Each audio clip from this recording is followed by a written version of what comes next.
Tento příběh jsem nikdy nikomu nevyprávěl a upřímně nerad o tom mluvím, protože mě tehdy opravdu poznamenal. Pracoval jsem v domově důchodců jako ošetřovatel na nočních směnách. Na směně jsme byli jen 3, já, druhá ošetřovatelka a jedna zdravotní sestra. Právě jsme dokončili obchůzku a všichni obyvatelé už spali, nebo alespoň leželi v posteli. Rozhodli jsme se tedy zahrát si karty, dokud nebude čas na další kolečko kontrol. Usadili jsme se v jídelně u výdejního okénka, které vedlo do kuchyně. To mělo těžké dřevěné dveře s kovovým zámkem. V kuchyni svítilo světlo a protože byly dveře křivé, dole zůstávala malá mezera, kterou pronikalo světlo. V jednu chvíli jsem zahlédl, jak někdo prošel kolem, jen stín postavy. Zasmál jsem se, protože jsem si myslel, že to bude některý z obyvatel, který se rozhodl jít si pro půlnoční svačinku. Občas se to stávalo.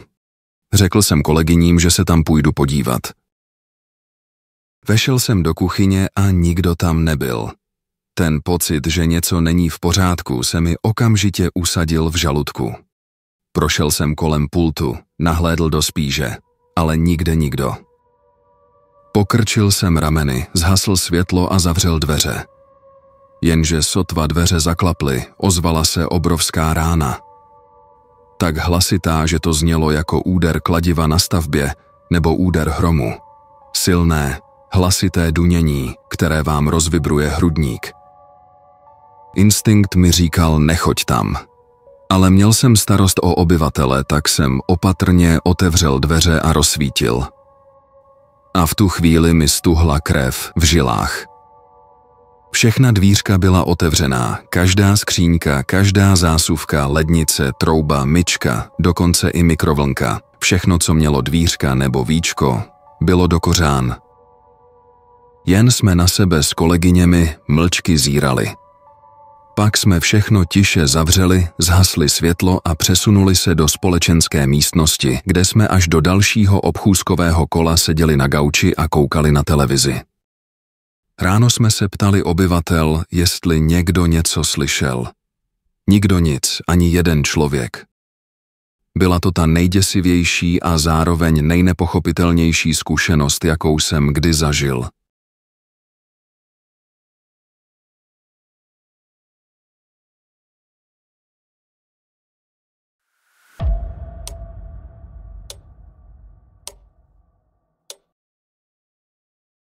Moje mamka, brácha a já jsme byli u babičky a dědy na návštěvě. Všichni jsme spali v jedné místnosti. Uprostřed noci nás probudilo silné bouchání dveří. Už dříve jsme tu měli různé zážitky, tak jsme věděli, že to je nějaký duch. Mamce se to nelíbilo a tak zabarikádovala dveře těžkým kufrem. Později v noci nás opět probudilo silné bouchnutí dveří a viděli jsme, že kufr leží na podlaze. Mamka vstala a odešla z místnosti. Šel jsem za ní.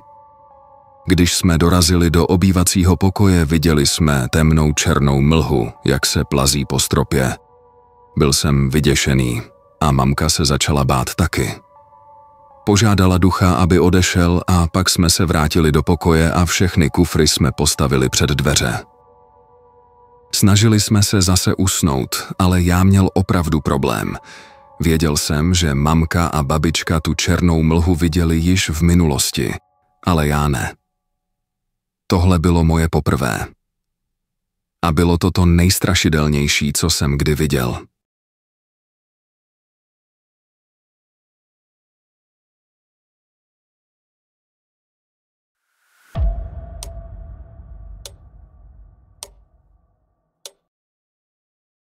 Asi před 20 lety jsem žila sama ve svém bytě.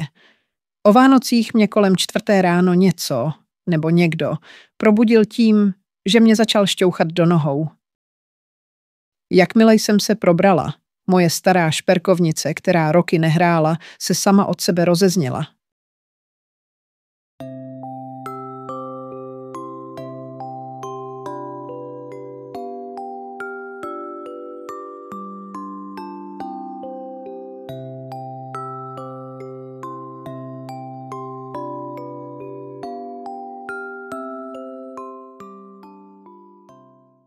Ta jemná dětská melodie se rozléhala mým temným pokojem, zatímco já jsem zůstala stuhlá v posteli, neschopná se pohnout. Nikdy předtím ani potom se mi nic podobné nestalo. Byla to zkušenost, na kterou nikdy nezapomenu.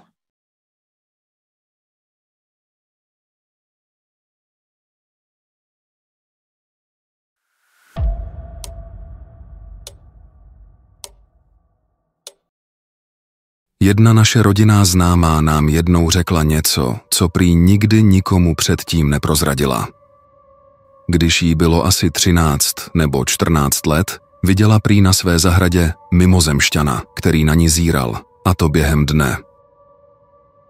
Říkala, že začala křičet, utekla a schovala se tak, aby jí neviděl.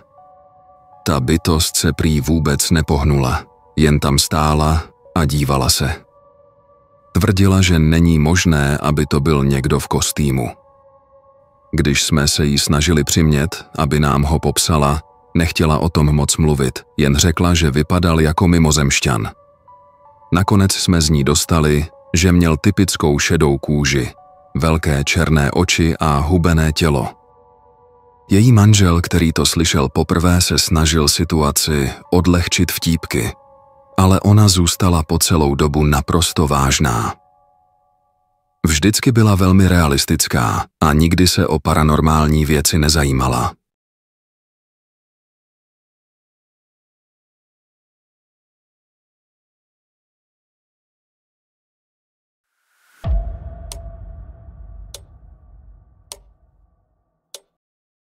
Stalo se to před pár měsíci, nejsem si jistý, jestli to bylo něco paranormálního, ale rozhodně to ještě víc prohloubilo můj strach z nouzových vysílacích upozornění. Většinou dokážu spát i přes hluk, ale už od dětství mě ten zvuk televizního nouzového hlášení vždycky dokázal okamžitě probudit, bez výjimky. Je trapné, že to tak mám i v dospělosti, ale prostě to tak je. Bylo hodně brzy ráno, venku ještě tma a já se probudil kvůli tomu hlášení. Nejdřív to vypadalo normálně. Test kvůli povodním nebo něčemu podobnému. Ale pak jsem v pozadí hlasu zaslechl smích malých dětí.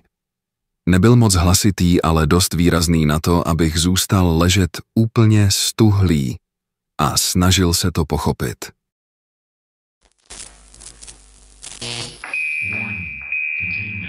Detected in sectors 4, 5, 8, and 11.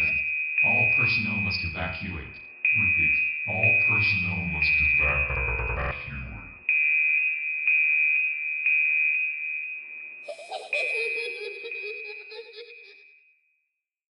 Dodnes lituju, že jsem to nenahrál. Vždycky si připadám jako blázen, když to někomu vyprávím.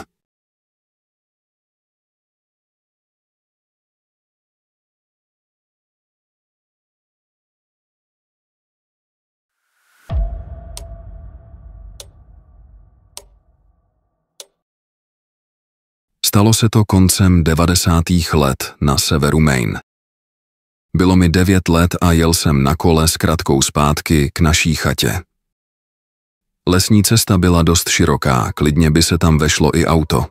Jel jsem sám. Chci zdůraznit, že ta cesta vedla přes náš vlastní pozemek a se všemi sousedy jsme vycházeli dobře. Tuhle cestu jsem projel desítkykrát a nikdy jsem necítil, že bych mohl být v nebezpečí. Byl jsem asi 3/4 cesty zpět k chatě, když jsem najednou začal mít pocit, že mě někdo sleduje. A pak jsem uslyšel těžké dupání. Ohlédl jsem se a něco za mnou šlo. To, co jsem viděl, se nejvíc podobalo Bigfootovi. Obrovské svalnaté stvoření, které šlo rychlým krokem, skoro běželo. Rozhodně to nebyl medvěd na zadních nohách. Viděl jsem černé medvědy naživo a tohle se jim ani vzdáleně nepodobalo. A navíc, medvědi se takhle rychle po 2 nohách nepohybují. Šlapal jsem do pedálů, jak nejvíc to šlo, zatímco jsem pořád slyšel to těžké dupání za sebou. Když jsem se blížil k poslední zatáčce, asi 100 metrů od chaty, seskočil jsem z kola a rozběhl se. Poslední část cesty byla do kopce po prašné stezce a věděl jsem, že bych to na kole nezvládl. Buď bych spadl, nebo zpomalil. Doběhl jsem k chatě, celý vyděšený. Křičel jsem a brečel, že mě pronásledoval Bigfoot. Moje babička i zbytek rodiny byli samozřejmě skeptičtí. Chápu, jak to asi muselo znít z jejich pohledu. Ale když jsem jim řekl, že jsem tam nechal kolo, děda, 2 strýcové a nevlastní táta se rozhodli pro něj dojít pěšky. Ušli jen pár metrů do lesa, než se vrátili zpátky pro brokovnice a náklaďák, aby tam jeli znovu. Řekli, že měli pocit, jako by je někdo sledoval a že v lese bylo nezvyklé ticho. Ať už to bylo cokoliv, tou zkratkou jsem už nikdy nejel. Možná si myslíte, že jsem blázen, ale vím, co jsem viděl. A vím, že 4 dospělí muži by se nerozhodli vzít zbraně a auto jen tak bezdůvodně.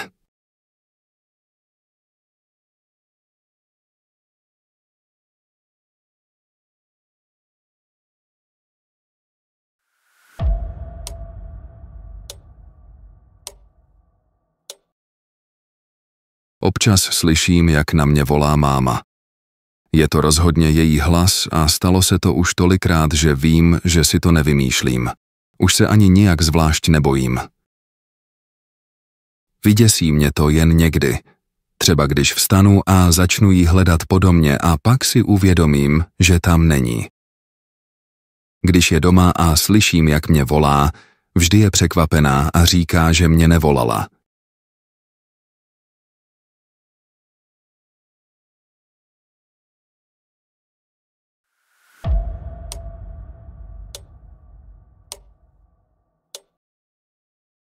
Hodně cestuju a už jsem zažil několik hotelů s bonusovými hosty. Tenhle příběh má 2 části a je spíš vtipně děsivý, než skutečně hororový. Před 2 lety jsme s manželkou a naší dospívající dcerou jeli na gymnastické závody na druhý konec státu. Byla to velká akce a protože měla dcera vystoupení brzy ráno, rozhodli jsme se přespat v hotelu. Po příjezdu jsme se ubytovali a já si lehl na postel, nabíjel telefon a odpočíval. Sedím na posteli, když se najednou zásuvka nočního stolku vedle mě sama od sebe otevře. A ještě přitom zatlačí do kabelu od mého telefonu. Zásuvku jsem klidně zavřel, jen aby si toho dcera nevšimla a nezačala panikařit. Nechtěl jsem, aby jí to rozrušilo před soutěží. Manželka vychází z koupelny, podívá se na mě a v tu chvíli se zásuvka znovu sama vysune, úplně do kořán. Jen se na mě podívala a zeptala se, jestli právě viděla to, co si myslí. Přikývl jsem a gestem jí umlčel. Tiše jsem neviditelnému hostovi řekl, že jsme tu jen na 1 noc a prosíme o klidný spánek, protože máme ráno soutěž. Nic dalšího se nestalo. Další rok jsme museli zase přespat, ale tentokrát jsem zvolil jiný hotel. Vejdeme do pokoje, dcera se rozhlédne a prohlásí. Tak snad se nezačne otvírat nějaká zásuvka. A přesně v tu chvíli se zásuvka v komodě vedle ní sama od sebe otevře. Zavřu ji, otevře se znovu. Dcera si okamžitě vybere postel co nejdál od strašidelné zásuvky. Já opět pokojně sdělím našemu neviditelnému spolubydlícímu, že jsme tu jen na 1 noc a budeme rádi za klid.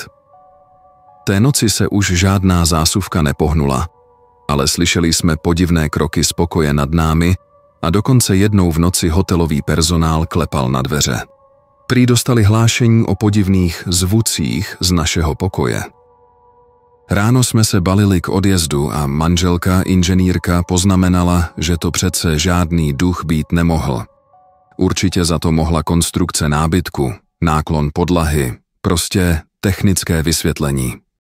V tu chvíli se zásuvky na druhé straně pokoje otevřely všechny najednou. V tichosti jsme se zbalili a odešli. Dcera jen poznamenala, že příští rok bude radši spát v autě.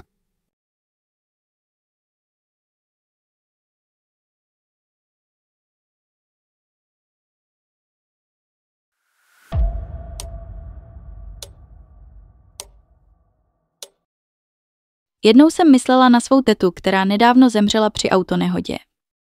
Byla nejmladší z 8 dětí a její smrt nás všechny hodně zasáhla. Bylo pozdě v noci, můj tehdejší přítel spal a protože se mi po ní stýskalo, pustila jsem si potichu na počítači její oblíbenou písničku.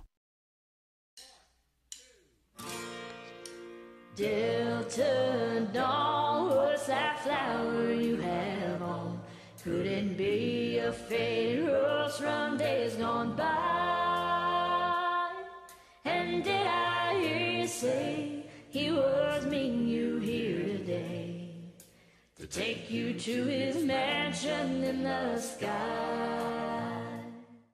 Jakmile začal refrén, ten, který jsem si v hlavě živě vybavila, jak ho zpívá na našem posledním rodinném setkání, něco spadlo z krbu na druhém konci místnosti.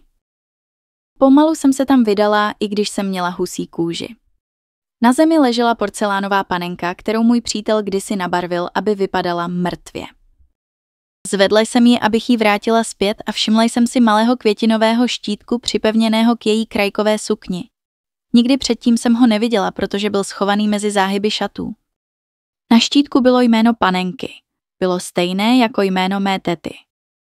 Tu noc jsem už nezamhouřila oka.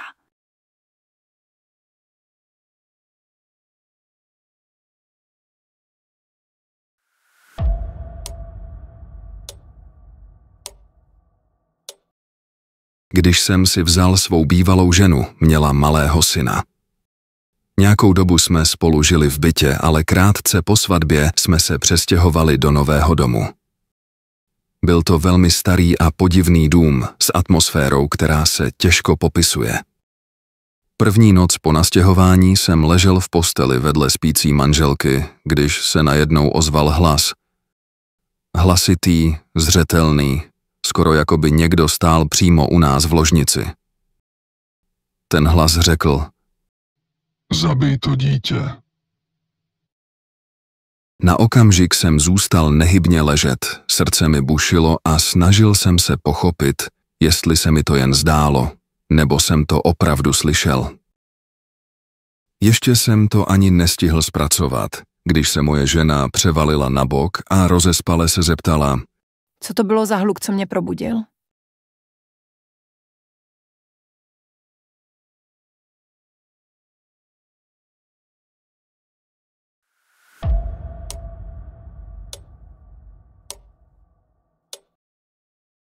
Nikdy jsem to nikomu neřekl, protože to zní naprosto neuvěřitelně.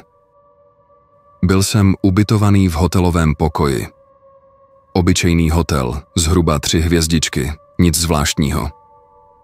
Lehl jsem si do postele a stočil se na bok, tak jako vždycky, když jdu spát.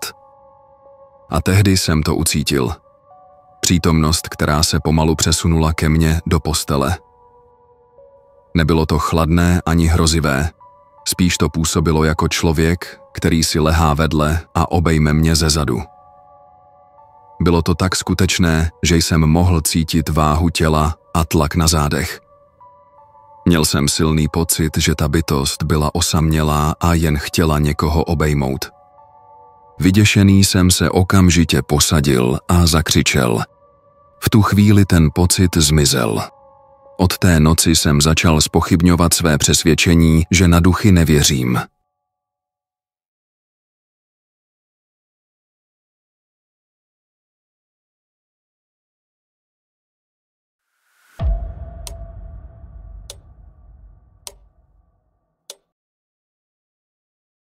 Procházel jsem si těžkým obdobím, byl jsem psychicky na dně.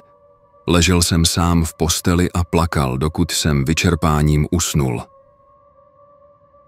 Mám 2 kočky, přesně jsem věděl, kde leží. Cítil jsem jejich přítomnost vedle sebe a pak jsem náhle ucítil, jak do postele vyskočila 3. kočka. V tu chvíli mi srdce na okamžik přestalo být. Ten pohyb, to místo, kam si lehla, bylo to přesně tam, kde spávala moje kočka Big Mama, která zemřela před několika lety.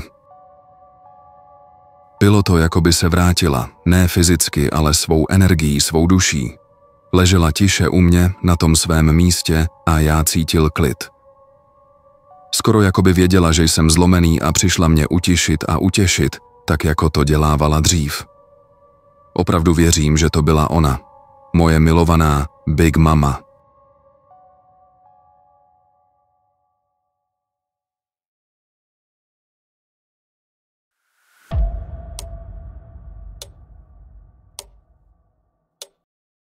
Když mi bylo asi 13 let, moji rodiče pozvali na návštěvu naše bývalé sousedy z paneláku, kde jsme bydleli, dokud mi nebylo 5. Každopádně poslali mě spát. Ale i tak jsem slyšel, jak si dole povídají o všem možném, dokud sousedka neřekla: Hele, pamatuješ, jak si Dick si stěžoval, že má v pokoji někoho cizího? No, rodina, která se tam právě nastěhovala, má 3letého syna. A ten si stěžuje úplně na to samé, co tehdy Dixie. To mě vyděsilo. Na nic z toho jsem si nepamatoval a tak jsem se druhý den zeptal mámy. Byla překvapená, že si to nepamatuji. A pak mi všechno převyprávěla. Říkala, že se tam děly divné věci, kroky v chodbě, věci, které záhadně mizely a další podivnosti. Poslední událost prý nastala, když si jednoho dne pustila gramofonovou desku. Hudba se najednou začala zpomalovat, až se úplně zastavila. Máma říkala, že v tu chvíli ztratila trpělivost a začala křičet. A přesně v ten moment se deska rozjela zase normálně. A od té doby se už nikdy nic nestalo. Nic paranormálního jsem již nezažil a dneska jsem spíš skeptik, co se týče takových příběhů.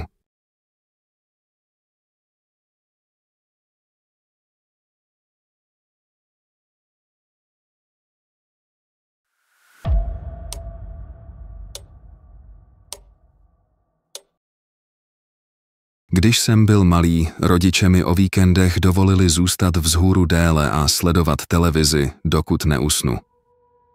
Byly to moje oblíbené chvíle. Cítil jsem se dospěle, protože jsem mohl být vzhůru déle než kdokoliv jiný. Jedné noci jsem už skoro usínal na gauči, když jsem zaslechl zvuk z verandy. Bylo to, jako by se naše staré houpací křeslo na verandě pomalu houpalo tam a zpět. Trochu mě to vyděsilo, ale přesto jsem se po špičkách přiblížil k oknu a podíval se ven. A tam, na houpacím křesle před domem, seděla starší žena. Oblečená v noční košili, celá od krve. A v ruce držela obrovský kuchyňský nůž. Okamžitě jsem začal křičet a utíkal jsem do ložnice rodičů, ale byl jsem tak vyděšený, že jsem nedokázal ani mluvit. Rodiče viděli, že se něco děje, ale když jsem se konečně uklidnil natolik, abych jim řekl, co jsem viděl, táta se rozčílil. Řekl, že to byl jen sen a poslal mě zpátky do postele. Odmítl jsem, brečel a křičel, dokud toho táta neměl dost. Chytil mě za ruku a táhl ke dveřím, aby mi dokázal, že tam nic není. Vzpouzel jsem se, kopal a prosil ho, ať to nedělá, ale on mě dál táhl k vchodovým dveřím. Odemkl, prudce otevřel a řekl: Vidíš? Nic tam není. V tu chvíli jsem poprvé v životě viděl v tátově tváři skutečný strach. Protože tam opravdu byla ta žena. Otočila se k nám, podívala se přímo na nás a pomalu vstala s nožem v ruce. Táta okamžitě zabouchl dveře, řekl mámě, ať zavolá policii a sám běžel pro brokovnici. Vrátil se ke dveřím, pootevřel je a vystrčil zbraň ven. Zeptal se ženy, co dělá, a ona klidným hlasem řekla: Někdo zabil mého manžela, ale nebyla jsem to já.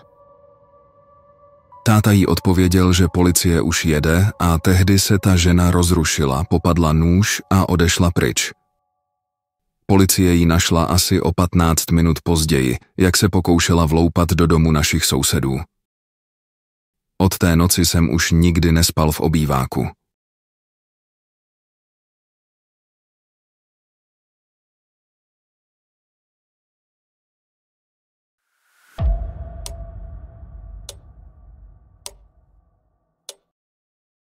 Moje univerzita byla rozdělena velkým jezerem, přes které vedl most s altánem uprostřed. Jednou v noci jsem šel po chodníku kolem jezera a chystal se přejít most, abych se dostal na koleje na druhé straně. Když jsem šel po chodníku, všiml jsem si kluka v šedobílé mikině s kapucí, který právě šel směrem ke mně. Nevěnoval jsem mu pozornost, dokud jsem neprošel kolem velkého stromu, který mi na chvíli zakryl výhled. Když jsem strom obešel a ohlédl se zpátky na most, nikdo tam nebyl. Nebyl tam prostě vůbec nikdo. Nemohl z mostu sejít, protože by musel projít kolem mě a ani se nemohl otočit a dojít zpět k altánu. Neměl na to čas. Byl prostě pryč. Zmizel. Asi o rok později jsem se chystal tenhle příběh vyprávět kamarádovi, který byl tehdy semestr v zahraničí. Nikdy o tom neslyšel. Jenže než jsem se vůbec dostal k tomu, co jsem viděl, skočil mi do řeči a řekl: Počkej, neviděl jsi náhodou chlapa v mikině, jak se vypaří? Stuhl jsem, přesně to jsem viděl. Říkal, že to samé zažil před pár lety.